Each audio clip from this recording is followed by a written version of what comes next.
Good evening, and welcome to the South Burlington Development Review Board for Tuesday, March 4th.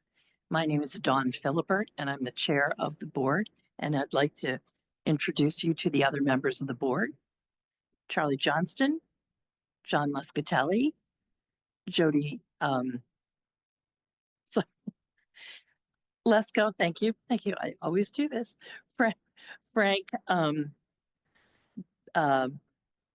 thank you. So many crickets. Mark Baer, and to my right, our staff, Marty Gillis and Marla Keene. Thank you for being here. This meeting is being recorded.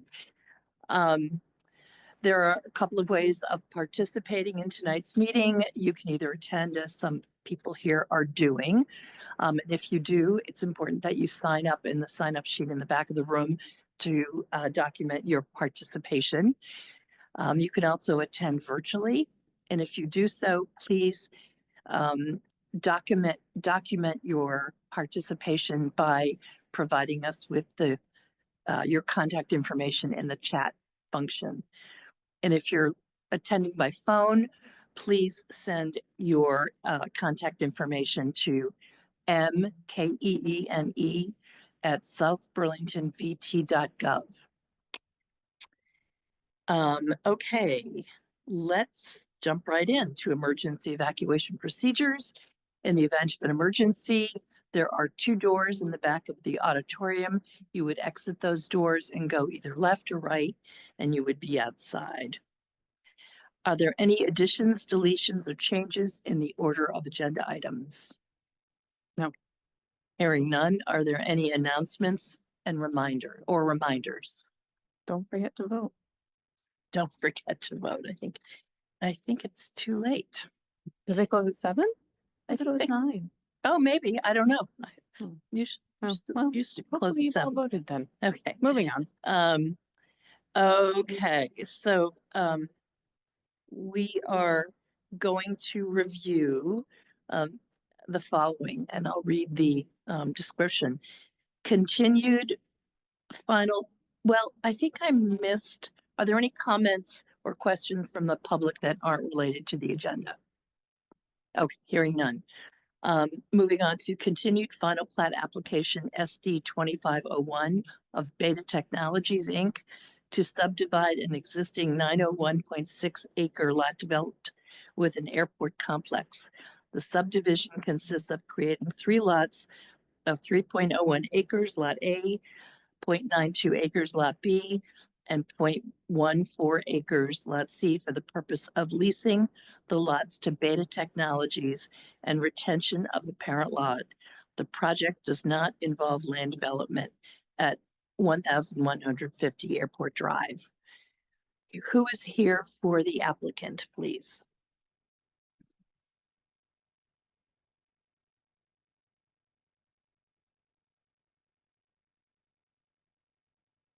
Yeah, Alex Gagnon with Beta Technologies. Hi, Alex. Larry Lackey with the airport for support. Chris Gendron with Stantec. Okay, Chris. And online? Yep.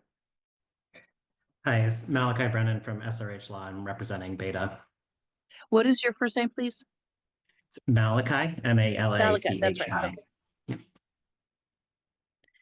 Okay. Would you raise your right hands, please? Do you solemnly swear to tell the truth, the whole truth, and nothing but the truth under penalty of perjury? I do. Yep. Thank you. Okay. We have had an opportunity in deliberations to discuss this, and I think it's makes sense to kind of start with something we discussed at the last meeting, and that was before we share with you our vote, you can pull out at this point in time. You don't have to go forward. And this could be an internal matter.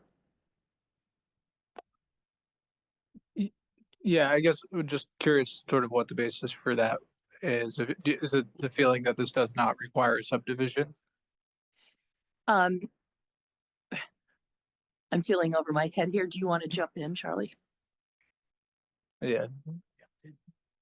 Yeah, I think I mentioned, and I think we discussed last meeting, if this is just an agreement with you and the airport about uses on the property, that's an agreement between you and the airport about use on the property. You want to continue down the road where you're looking to have a vote by us. We're going to make a determination here, and then we are going to continue the process. I would elaborate on that slightly. If you're going to have a lease, which is what you have, we determine as a subdivision, and you need to go through the exercise of meeting the subdivision requirements. If you can manage with an easement arrangement, then as Dawn suggested, you might withdraw. But if you need a defined lots, plural, that's a subdivision. And that needs to comply with the subdivision, with our regulation. Okay, yeah, understood. Yeah, we do need to document this. This is this is an existing lease that we have with the airport. So we're not really interested in revisiting that contract. So I think we'd like to just move forward and go over the waivers that SRH and the airport's attorney put together. Okay, so thank you. What we're going to do is go back to the staff report that was sent out before the last meeting and go through those points. And we are going to allocate about 50 minutes to do that. We have another deliberation to do tonight. So let's see how far we can get. I'm trying to find it myself. Yeah, and if it'd be helpful, I think Malachi could sort of just give like an overarching overview of the waivers that we're requesting and sort of the reasons for them. If you guys think that would be helpful to get started. So the staff report steps through each requested waiver. It'd probably be most efficient to just do it in the order they're presented rather than doing it twice, right? Yeah, I think we could do it that way. I don't know, Malachi, how you feel about that. I think there is sort of like an overarching waiver, just given that this is on the airport and all of the sort of the regulations that are placed on us. But yeah, happy to step through whatever that you guys think is more efficient. Yeah, I'll just add, happy to weigh in on this however the board prefers. I think generally what Alex is getting at is the basis for each of the waivers is essentially the same, and it's based on how the airport views its property and how the FAA regulations apply here. So I think certainly we'll need to walk through each of the staff points, but our basis for the waiver under each of the points is the same. So happy to address that up front or point by point. The basis of the waiver request is the first staff comment. So why don't we just go through the report? Let me ask an overview question. How is this lease an airport function that somehow preempts local law? Would you explain that? You're going to rely on the FAA regulation? Yeah, that's a good question. So, I mean, essentially, I think there's a discussion of this last meeting I was listening in on, and you brought up that, this is essentially a 2-lot subdivision, right? There's one overall leased area. Yes, so there's one kind of overall leased area that's being leased to Beta, with the remaining lot being the airport. But in order to meet the LDR, and our intention is to get as close to your regulations as possible before coming to you with a waiver request. Technically, we need to break it up into those 3 separate lots, right? Lot A, B, and C.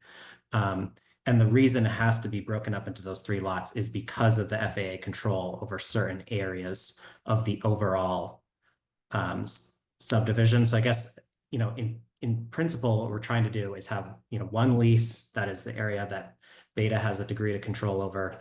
The remaining unleased area is retained by the airport, and just the shape that's imposed by the FAA regulations. That's why we're here asking for the waiver with the 3 separate lots and the specific shapes of them. Well, what I don't understand is if your argument is that it should be waived because, is your argument is preemption, or Are you saying, gee, you can't do anything else? I'm trying, it's kind of a wavy line. Let me be candid. I don't think you have a preemption argument per se. You can't preempt a regulation. I don't think. If you think you can, well, if that's your argument, let me know. What I think you're saying is the constraints, the legal constraints upon you are such that we should allow the waivers because I believe our regulations say if there's a legal constraint on the use of the land, then that is necessity for the purposes of the waivers. Is that, I'm doing this from memory. Is that roughly what it says? Can we find, I'd like to find that language because I think it's a fundamental question if what you're relying on is the FAA regulations. In other words, if we can center it all within the language of the regulation instead of going for preemption, I'd be more comfortable. That's what I'm saying. Yeah, I appreciate that. And I think we should, zoom to our waiver requests in a second, but just off my memory, that's exactly right. There is an element of FAA direct preemption here, but the board doesn't have to reach, like, you do not have to consider whether the FAA preempts the regulations, because you can find under the waiver provisions that there is a legal constraint, and that those constraints are the ones that were described by Nick Longo in his letter. And so if we find under the waiver that this is appropriate, how it's been put forward to the board, then you don't need to consider whether it's preempted. I would note, though, on the first staff point, Marla laid out an opinion from the city's attorney that agreed with the preemption argument and agreed that FAA regulations do preempt local regulations here based on the analysis we provided. But again, the board doesn't have to get there, and I understand if there's some degree of hesitation to engage with that argument up front when there is a clear path to move forward using your existing regulations. And that's what we're asking to do. So I really appreciate that clarification. Had to remind myself of what we're asking for as well. So thank you. And I'm going to state it a slightly different way, but we're coming to the same place. I'd like to see the language in the regulation again, because we saw. You'd like to see what? The language, the waiver line, in other words, when we are permitted to waive. The way I understood it was, if there's a legal constraint on the applicant that makes it impossible for him, never mind what controls us. The question is what controls him. If there's a legal constraint on the applicant that prevents him from meeting the letter of the regulation, then that gives us authority to grant a waiver. Now, that's kind of how I understood what we looked at before, but I wonder if you can get up. Do we have it in front of us now, Marlon? It starts on the bottom of this page, Marty, if you could show both pages. You don't have facing pages. Click that one. Yeah. In the following circumstance, oh, you just had it. You had it. Well, but it goes on to the next page, so we're trying to show them both at the same time. So if you just pan a little farther up, you should be able to show them both at the same time. A little bit more. There you go. So that the bold italic text is the entirety of the modification or waiver standard that is applicable to this application. There's some other stuff that's not relevant. I'm looking at A2, other legal constraints specific to the land to be subdivided.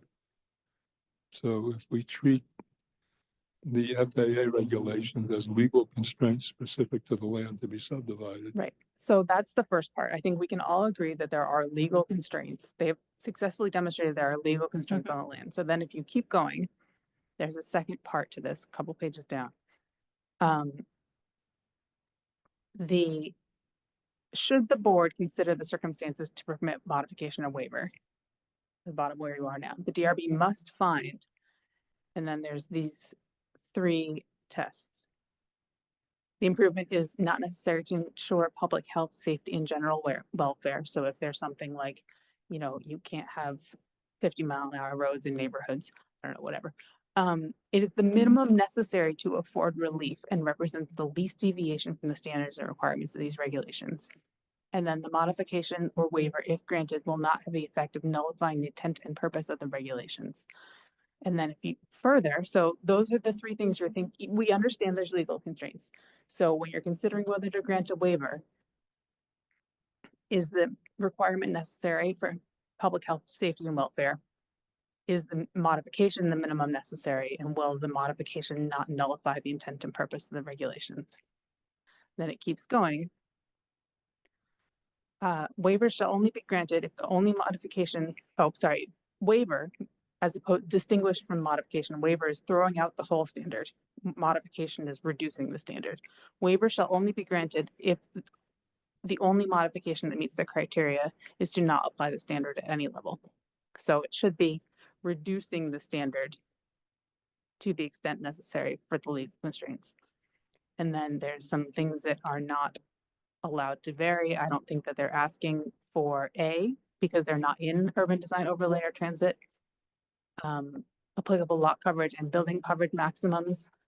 I think we talk about that one later. And then environmental protection standards, there aren't any protected natural resources in the project area. So those are the things that should be in your mind as you're reviewing each of the waiver requests. Okay, thank you. Okay, let's move on to the second staff comment. If the board ultimately approves the requested subdivision, staff recommend, what? I didn't say that. Oh, okay. Am I in the right place? Feeling a little lost here. Staff recommends the board include a condition requiring the applicant to provide a computation of lot coverage and front setback coverage within each of the proposed lots and establish those current coverages as the maximum permitted coverage for each lot under subsequent development proposals. So the point here being, if the board considers these to be separate lots, then lots have to meet coverage. And if they can't meet coverage because the coverage is waived, then the board should say that the waiver is granted to what is established, not some future expansion of what is already there. Is it necessary to decide that at this stage? Why can't we wait until they come forward with a plan for a building, for example? Why do we have to decide it now? They're not building anything, Frank. Pardon? They're not building anything. They already have their established what's out there. They're looking to divide the land that's there now. And we can basically say, these are the limits, right? I think that's what Marla's trying to get at. These are the limits. We're going to establish them. They're not going to change. Right, because if you're granting a waiver of coverage, you should be granting it to something, Right. not waiver to whatever you feel like forever into the future, but to what you have. Pre-existing conditions or what? Do they need a waiver of lot coverage? It certainly looks it. Pardon? It certainly appears that way. Basically, we're establishing the baseline and saying that's it. We're granting it at this point, but no more. I mean, they could come back and ask for further waiver in the future, but this decision should Right. grant a specific numeric waiver and not just have them say, oh, it's higher, and that's fine. Because of that standard that says the board shall grant the minimum waiver modification necessary. Yep. Are we So ready? I don't think this is a very controversial point. It's just do some math on your map. Yeah. We're Right. just finding a way of making everything difficult tonight. Well, They need to submit that before we close, or Charlie, you're gonna have to move that closer. do they need to submit that before we close? It can be a condition, I imagine. Okay. Number 3, if the board has made the determination that the proposed lease constitutes a subdivision, staff recommends the board require the applicant to submit a plan demonstrating the lots can be redeveloped prior to closing the hearing. Notably, the required minimum setbacks for the airport zoning district will place severe limitations on the potential lot configuration. Upon receipt of such a plan, staff considers the board may waive required minimum lot size for lots B and C. So Dawn, you may be the person in the room with the least background on this, but this was discussed at Sketch, which you weren't here for. Right. The 2 of the 3 proposed lots are smaller than the minimum lot size. And Marty, if you could scroll up just a bit, please. I do remember that. If lots are for the purpose of surface parking, then they have to meet the minimum lot area requirement to allow for future parking lot redevelopment. And so staff's point here is that if they can demonstrate that the lot can be redeveloped with something other than a parking lot, the board may consider it appropriate to grant a modification for the minimum lot size. Does that make sense? So what do we need to, So you need to decide if you want them to demonstrate redevelopment potential for those lots. what do you think, board?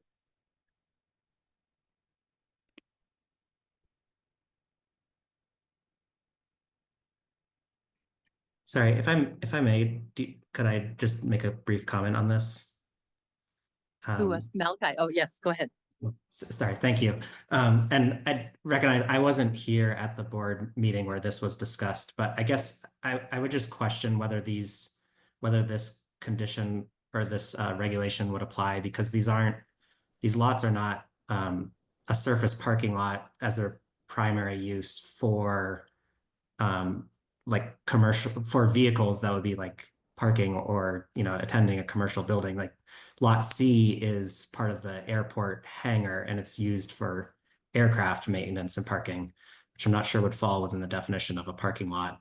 And lot B has a lot of other principal uses, including the location of charging infrastructure. So I guess I'm not clear whether this would apply in the first place, because I wouldn't consider either lot B or C a parking lot that would need the redevelopment plan condition.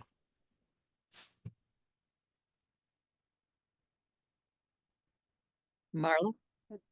This is the board's decision. We've called them we've called them each a subdivided lot. But the question Malachi is asking is if you consider them to be parking lots. Marty, will you pull up the plan, please? I don't think the use needs to be designated at this point, though. Temporary or permanent surface parking lots where parking is the principal use must at minimum meet the minimum lot area requirement is the standard, right? So if they are surface parking lots, then the board should be considering their redevelopment potential before considering granting a lot size waiver.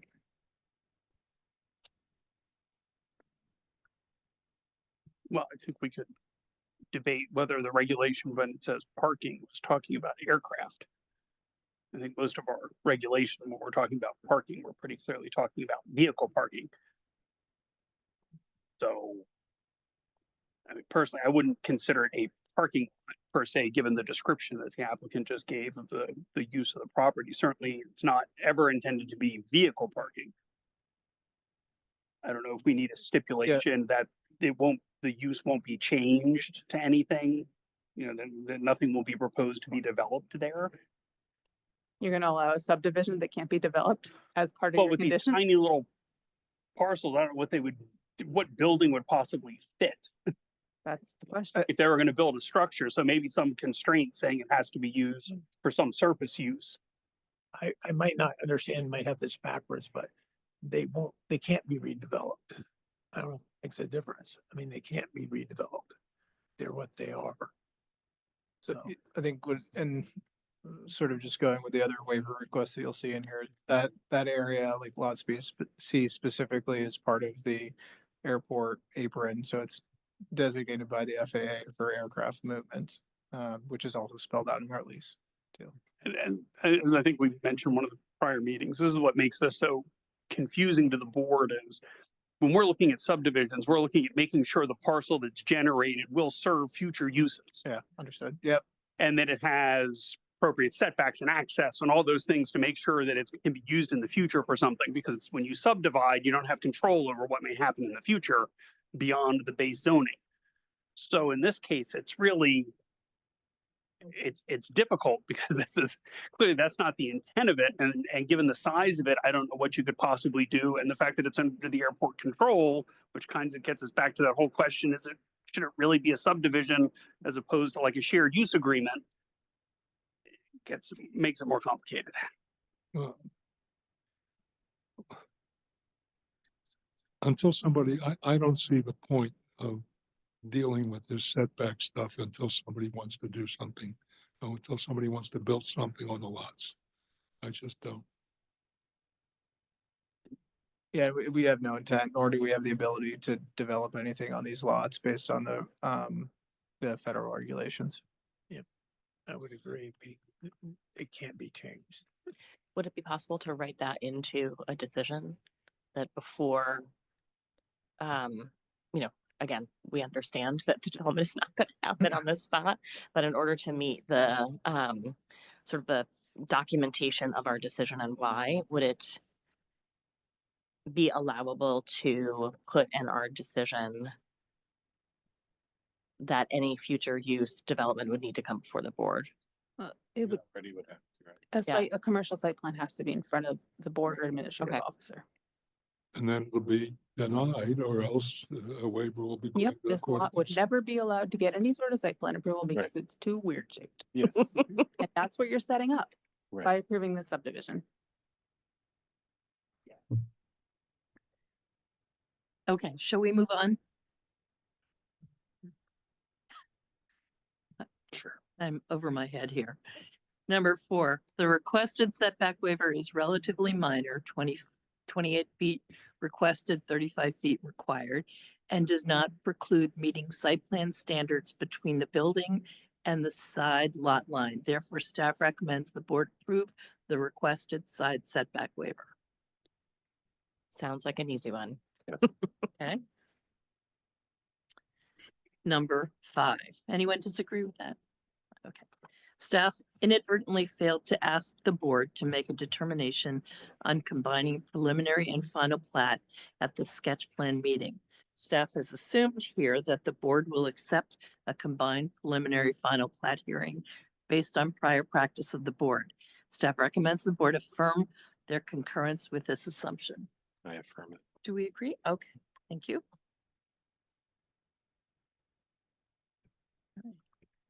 Number 6.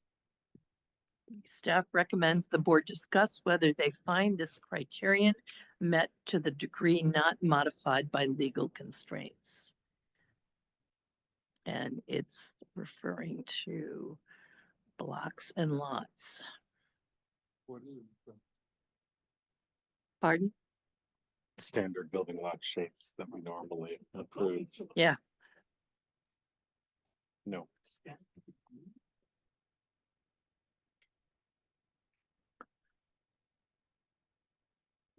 I guess my question to the applicant is beyond obviously the roads, right? You have a point 13 to 14, 14 to 15. You know, these are at angles, right? Why were they not just squared off and perpendicular with the road? That's the only other point here that I can see that's not, other than the roads, right? Oh, Because you're your talking road about some of argument the- is that's FAA, that's preemptive, right? But let's move on and see what other points that are not a typical building shape. Yeah, so I think what we were seeing there is you're actually following this secure area of the airport. So the reason that it does look like a funny line here, but if you were to go out to the site, there's a fence line that follows that sort of bottom left hand shape. Yep. And then as you get beyond the building, on the upper side of the building there, you're following the secure area line. So that's basically separating the non-secure side to side from the secure area that is the terminal. And the argument there is the FAA requires retainment by the airport for that. Yeah, that's my understanding. Yeah.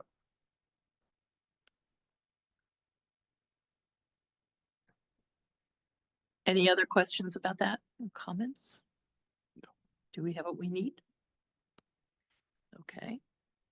Step number 7, staff considers the provision of a 20-foot perimeter, 20-foot permanent legal right-of-way to access Lot C need not interfere with the airport's operations and recommends the board require such a right-of-way prior to closing the hearing. Can you live with that? No, that's what they told us before. They could not adjust that out to 20 feet. I think they have 18. I think that's not the point that's being made. Can you show the map again, Marty?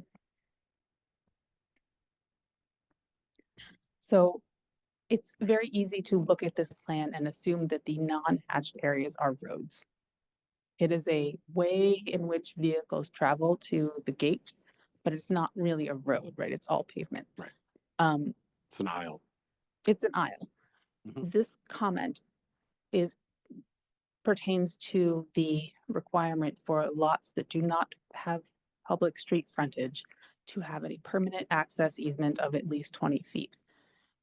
Marty, could you zoom in on the little 18-foot measurement there? So this is, Beta is not proposing to lease a section that is 18 feet wide. Could the plat not include an additional 2-foot easement to lot C? So that lot C, well, actually it'd be a 20-foot easement, right? It'd be a 20-foot easement to lot C between, 0.10 and 0.22 plus 2 feet. And then down at the other end, whatever it needs to be 20 feet. Because it's not about what Beta is leasing or not leasing. It's about access to lot C, which is that trapezoid shaped lot. Sorry, easement or right of way? What's An the, I think easement. it's right of way. what does the language say? Well, the easement would create the 20-foot right of way. Yes. A 2-foot easement strip would create a 20-foot legal right of way. I'd like to Uh, hear the argument why 18 feet cannot be expanded to 20 feet under the FAA regulation. You got an argument, Malachi? So what I'd say on this point is, so the 18 feet tracks, and I'm going to defer to Larry and Alex just on any of the facts here to the extent there's factual questions, but the 18 feet tracks what the airport has required in its certification with the FAA in terms of what it needs for access there, and it's the width of the gate, and it matches the physical improvements on the ground that are there already. The reason why we believe the 18 feet is appropriate here is if you look at the purpose of this regulation, you talk about one of the waiver criteria being whether it'll have the effect of nullifying the purpose of the ordinance. We're talking about access to lot C, which we've already been discussing, is not something that can be developed as long as it's part of the airport. So it doesn't seem, I guess I don't understand the purpose of having a normal civic right-of-way access to a lot that could not have the type of use that would need access to it outside of what the FAA determines there needs to be access to this part of the airport. There is a waiver. We've been mostly talking about the waiver provisions under whether there's a legal constraint, and I understand the argument here that there's not a legal constraint on Beta giving 2 feet back, but there's also a waiver provision. I think it's subpart 4 under the waivers, talking about the development context, and the development context of this whole area is the airport. And this 18-foot existing right of way fits the development context and what the land will be used for. And we think it'd be more appropriate to have it reflect what is the physical improvements on the ground and what is needed there when the 20-foot right of way is not necessary because the lot will not be developed. Is there an 18-foot access, or is there just an 18-foot wide blank space on the plan that we are all mistakenly referring to as an access? I mean, it's blank space, but the gate's only so wide there also. Right, but how do you get to lot C? What's the legal right of access to lot C? Would you speak into the microphone, please? Envision Beta is no longer the leasee of Lot C. How does someone legally access Lot C? Yeah, so I think we spoke to this a little bit earlier. Like this does seem to apply more to a building lot, which we've talked about earlier, that this is not going to be a building lot. Federal law would not permit it to be a building lot. So I think that's sort of what Malachi was speaking to. So that is the pathway to what is Lot C, that space we're calling Lot C. But again, I don't think this necessarily applies because it couldn't be used for building. I'm gonna step back and say, halfway through your lease, for some reason something happens and Lot C is no longer Beta leased, right? And it's leased to Aviation, right? They want access to that lot. Our regulations, which say you should have a 20-foot access right of way to that lot. Why can you not just make that blank space 20 feet? You know, it doesn't change the improvements on the ground, doesn't change anything, right? It just shows that someone could get 20 feet to that lot. You don't have to rip up the markings, you don't have to do anything. It's just a line on a plan, right? Yeah, I think Malachi sort of spoke to our position on that, just that 18 feet is sort of what the airport typically uses, how they mark their streets. It's how they access The the FAA airfield. says, So, I need 18, right? But the municipality is saying you need 20, right? So Yeah. you've got your 18, which is the minimum for the FAA. Now you need 20 to meet the municipality, right? I understood, Malachi, you'll correct me if I'm wrong.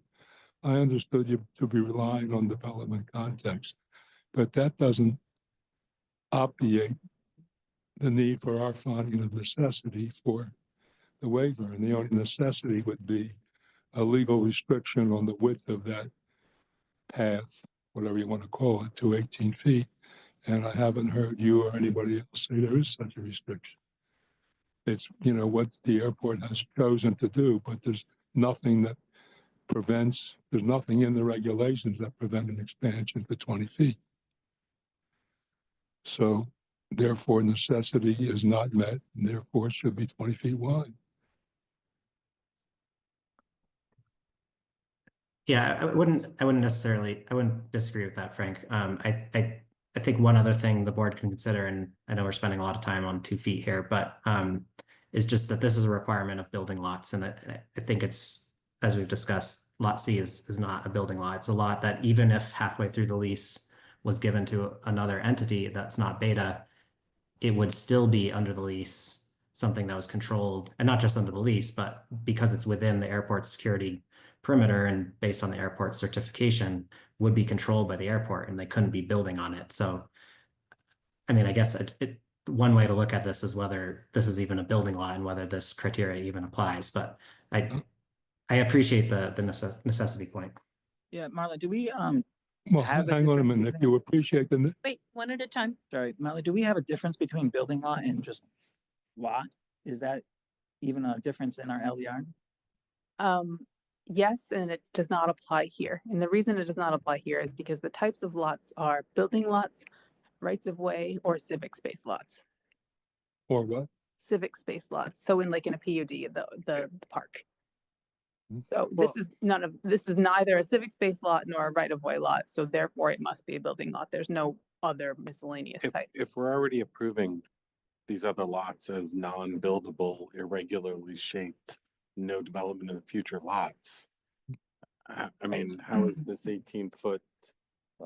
I think that, I'm Right. sorry, I think that we've lost the point that I was trying to make is there is no 18-foot easement or right of access. There's no right of access shown on this plan. Now, if you're telling me there is on a separate document, that's fine.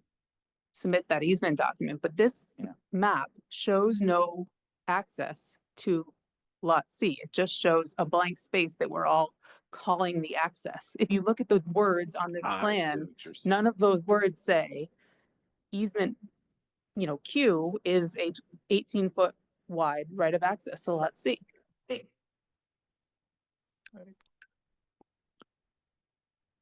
Yeah, I agree with the point Mark's making, but in order to grant the waiver, we need to be able to go back and point to one of the reasons why we have the right to give the waiver, which I think was Frank's point. And right now, we're not seeing the line we can point to that says this is why. We don't have an FAA reg that says we have to do this or allow them to be a lot of the other craziness that we've been allowing. So if you can help us, what are we pointing to here that gives us the authority to waive this? Because if we don't have it, we can't waive it. Understanding that necessity is the threshold consideration.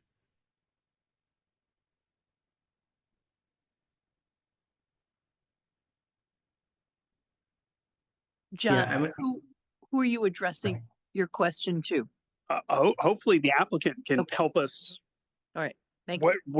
Where can we, please direct us to what gives us the authority to waive this? What's the argument that says that, it meets this criteria? So far, the overriding FAA regs and all that has gotten us a long way, but with this one, we're asking for more than the FAA reg is, which as far as I understand isn't prohibited. So if we're gonna waive this, we need something to hang our hat on. Yeah, I guess I just wanted to clarify kind of what Marla said there is, and so I'm just clear on what the ask is here. Is Marla, you mentioned that we don't reference a right of way on the drawing. I guess, is that the issue, or is it that it's only 18 feet? There doesn't appear to be any right of access to lot C. I see them, excuse me, while both are the issue, right? A, there needs to be a right of access, And it needs to be and 20 feet B, wide. it needs to be 20 feet wide, unless there is some legal constraint on you Or that one of the prevents other you from making it, what? Or one of the other reasons you can grant a waiver, Safety. physical Yeah. constraints. Or what other reason would you point to? There's like 3 different reasons you can Which grant a one would you waiver. point to? Right, that's the question I think that John is asking. So, okay, can you squeeze 18 feet between the bollards on the one side and the parking on the other side? Is it physically 18 feet wide, regardless of where the dashed and hashed lines are? So the restriction, I guess the restriction that we have would be the gate. That's an 18-foot gate. I don't know if you guys would Right. accept that. Between points 10 and 22. Yeah, There's an that's right. 18-foot wide gate, a roller gate at the end of that right away. I think what Marla's point is that right now, there's nothing on this document that grants Beta use to use that 18-foot wide aisle or to get from Town Highway 3 into your 2 parking lots from the airport. That's an easement that's needed because right now it's still left as airport land and you're creating islands that you can't get to. So the airport has to basically grant an easement to Beta for the use of those cross lot uses. Yeah, for access to lot C. Right. And it needs to be 20 feet wide. The standard is 20 feet wide. If you're gonna accept a waiver to reduce to 18, then like John's been saying, there should be one of the reasons the board can grant a waiver for granting it. Just to follow up on Mark's point here, so if between 10 and 22 is only 18 feet, and if there's a physical constraint that can't be widened, then even if this whole corridor were 20 feet wide, there would still be a pinch point of 18 feet here. That's right. Yep. Yeah, but is a physical constraint something that would prevent you from creating a 20-foot No, wide it doesn't. right of way? No. I mean, we don't use the edges of a road to define the right of way, right? That's correct. Is there anything that would prevent the airport from granting an easement? I guess what I would say is that they do allow us access to that in our ground lease. So I don't know if that sort of qualifies there or, Not kind of your cake and eat it too. You want a ground lease with loose agreements between you and the airport, but you want us to grant no. subdivision with our regulations. You know, so You can't can have it both establish- ways. Sorry, I took Alice's point just to be that the board has the lease in evidence in the packet and that the lease supports that the tenant has a right of access to lot C, if that's the question. Yes. I don't think we're suggesting that we don't need to provide a right of access to that lot. I think we're trying to point to where the right of access is granted. Sorry, I'm trying to search the lease. Sorry to about that. find- Thank you, Malachi. Yeah, that was the intent. Okay. Sorry about that.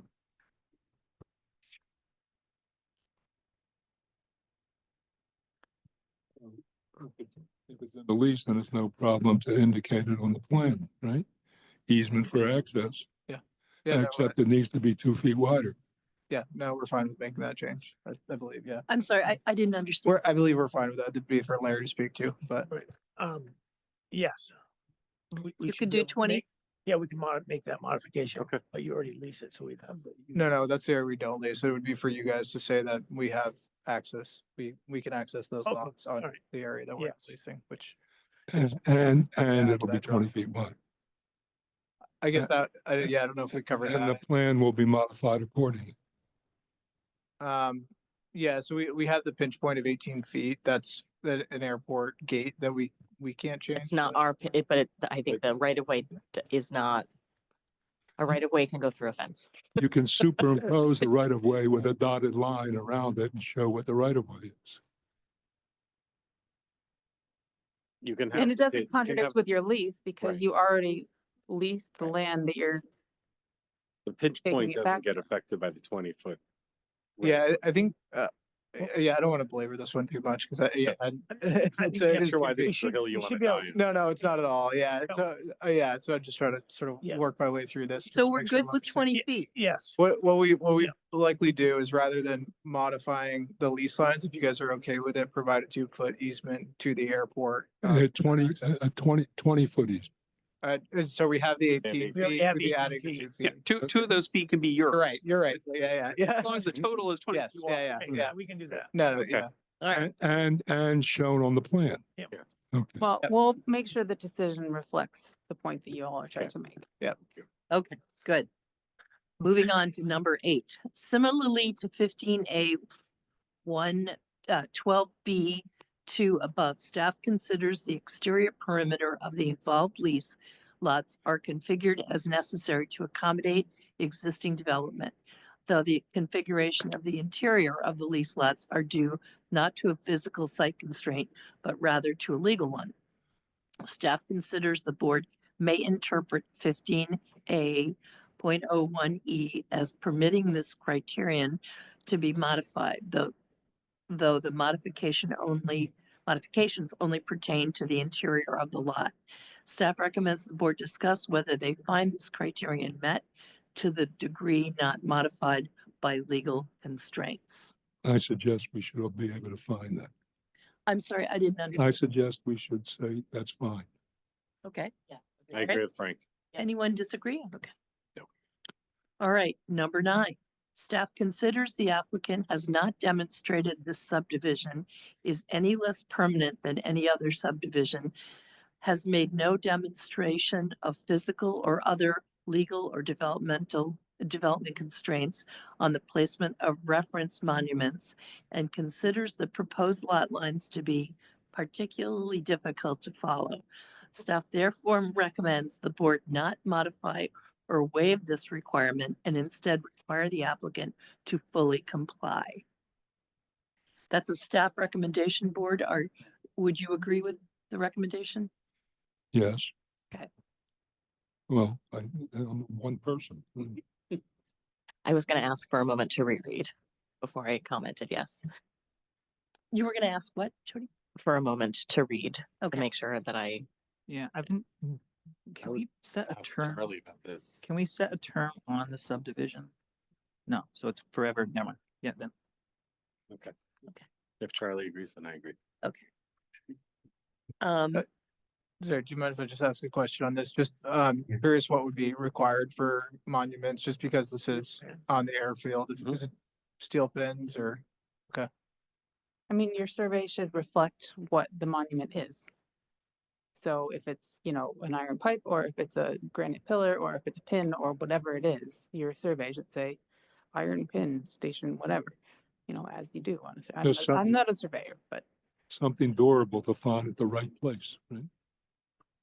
not by the old oak tree or whatever. yeah, no, I just want to make sure that was okay, just because this is on the airfield, we obviously can't put posts around.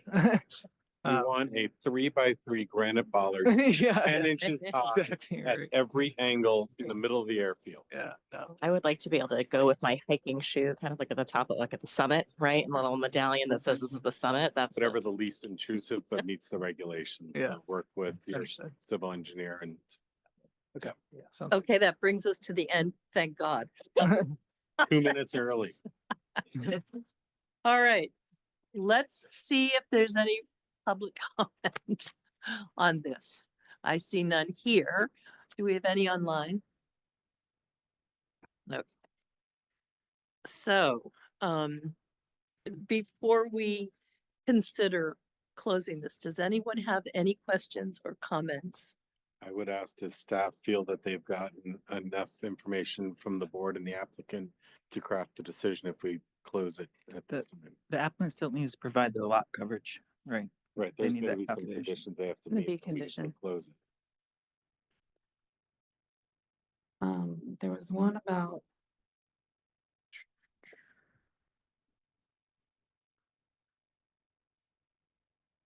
Yeah, you're gonna have to provide me with how you are getting to yes on some of the early comments.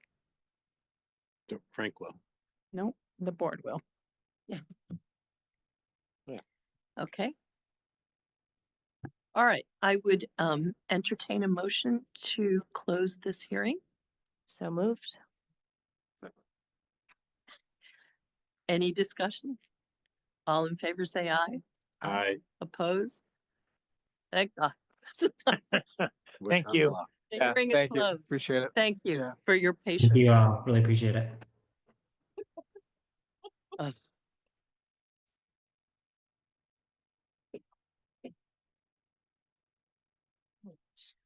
Okay, so Anything minutes and other business?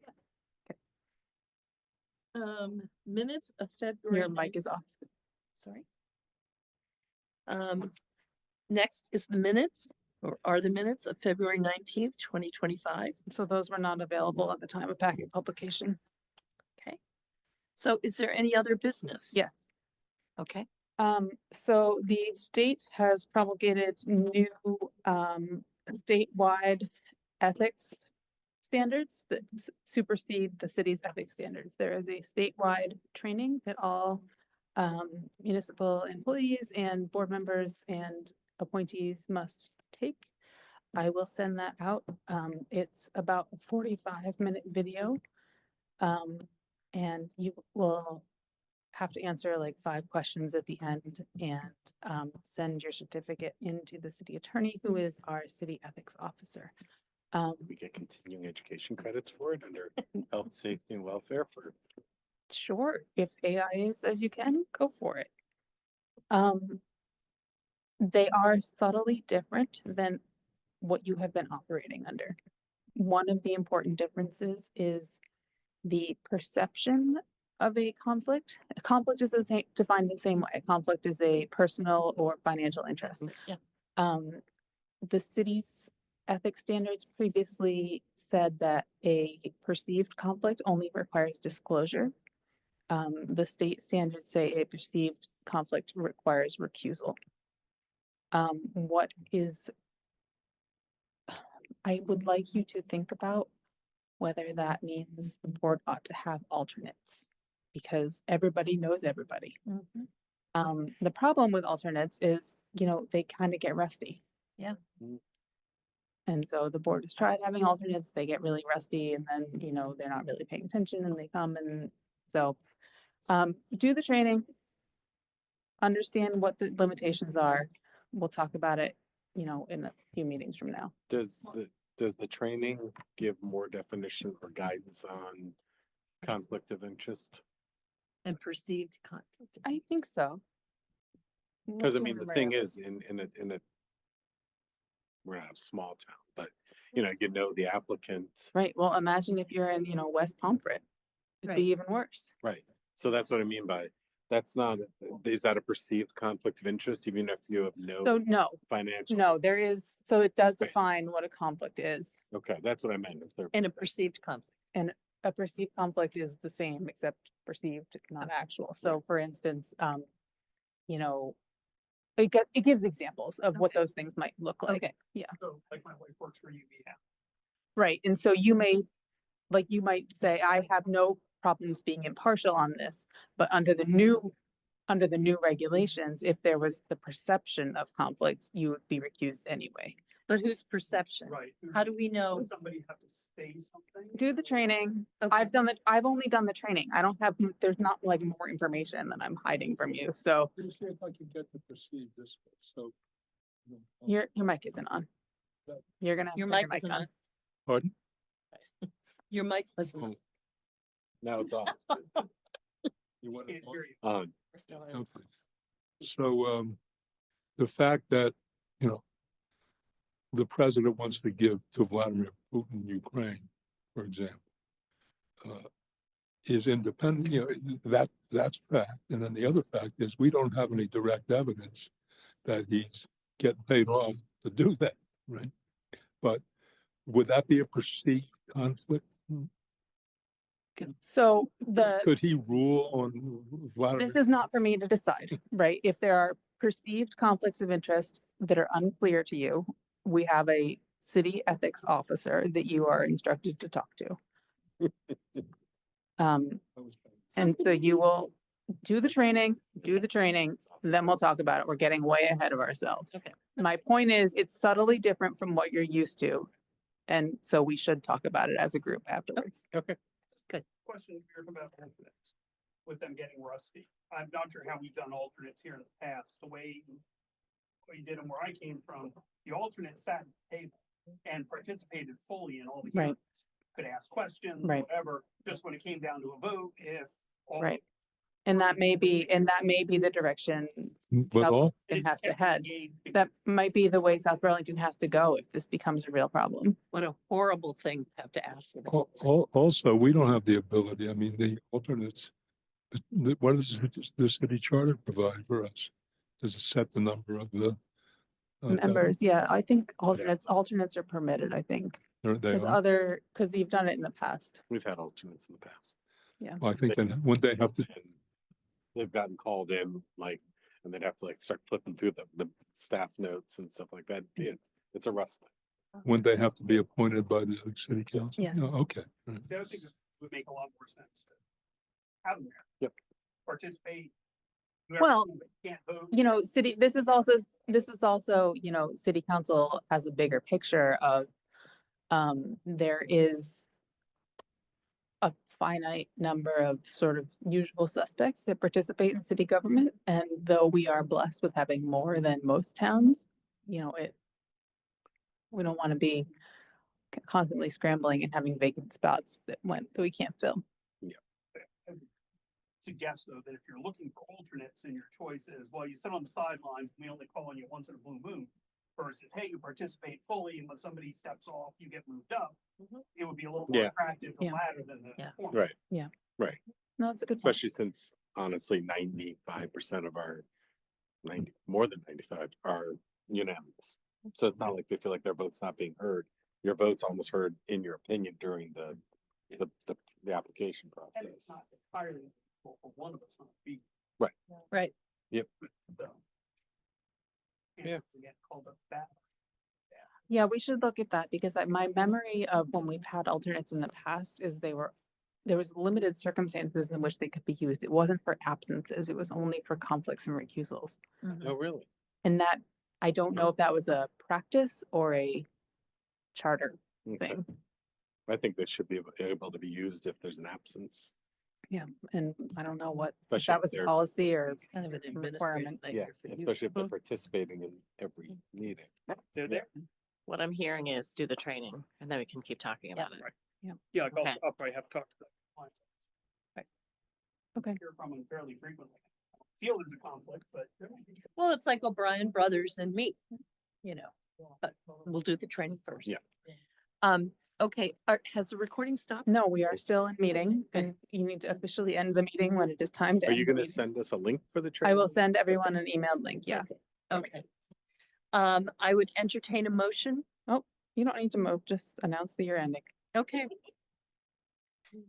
We are ending the meeting. I hereby squash any further. Thank you for comments. your patience. This has been a tough night.